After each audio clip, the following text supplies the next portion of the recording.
حكايتنا النهاردة عن الصدق والشجاعة، وإننا نقول الحقيقة ونتحمل نتائجها مهما كانت صعبة.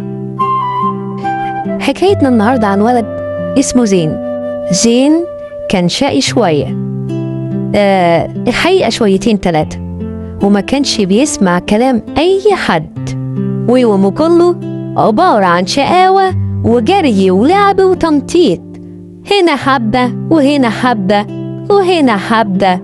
ده بالنسبة للبيت.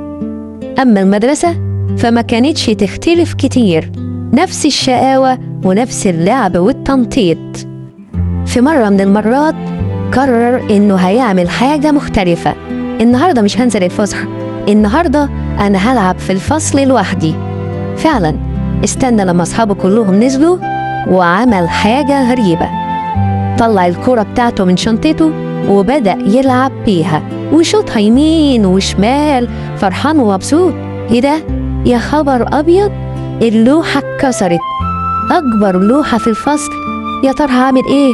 زين جري من الخوف، وقف بره، فضل يبص يمين وشمال، قلبه كان بيدق، كان خايف ومرعوب، حاسس انه عامل غلطة كبيرة.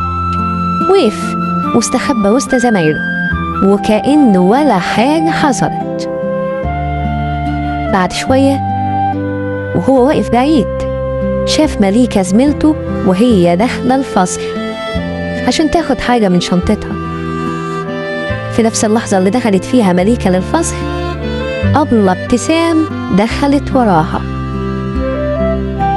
أبلة ابتسام شافت اللوحة مكسورة، بصت لمليكة وزعقت. مليكة حاولت تشرح، حاولت تدافع عن نفسها، لكن أبلة ابتسام ما صدقتهاش. زين رجع للبيت، كان حاسس بالذنب، حاسس إن مليكة تأذت بسببه. والأول مرة زين يقعد في البيت من غير تنطيط ولا جري ولا شقاوة. تيتا مديحة خدت بالها وفهمت إن زين مخبي سر كبير جواه. قربت منه وخدته في حضنها. زين سكت شوية وبعدين قال لتيتا مديحة على الحقيقة كلها، عن الكورة وعن اللوحة وعن مليكة صاحبته اللي اتعاقبت بسببه. تيتا مديحة قالت له الصدق هو أحسن حاجة ممكن تلتزم بيها في حياتك. ممكن يكون الموقف اللي هتقول فيه الحقيقة صعب، لكن صدقني يا زين ده هيكون أجمل قرار تاخده في حياتك. تاني يوم زين دخل مكتب المديرة، وقف قدامها وقال لها أنا اللي كسرت اللوحة ومليكة ملهاش أي ذنب، وقدم لوحة تانية لمديرة المدرسة بدل اللي اتكسرت، لوحة جديدة، لأنه اتعلم إنه لازم يتحمل نتيجة أخطائه. بعدين بص لمليكة وقال لها أنا آسف يا مليكة على الموقف اللي حطيتك فيه، يا ريت تسامحيني. حبايبي الحلوين، الغلط ممكن يحصل في أي وقت، محدش فينا ملاك وكلنا ممكن نغلط، لكن الشاطر هو اللي يعترف بغلطه ويعتذر.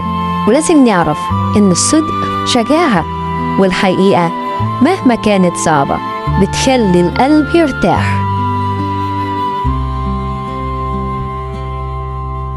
خلصت حكايتنا النهاردة، لكن رحلتنا لسه ما خلصتش. استنونا الجمعة الجاية في حكاية جديدة من حكايات تيتا نوسة.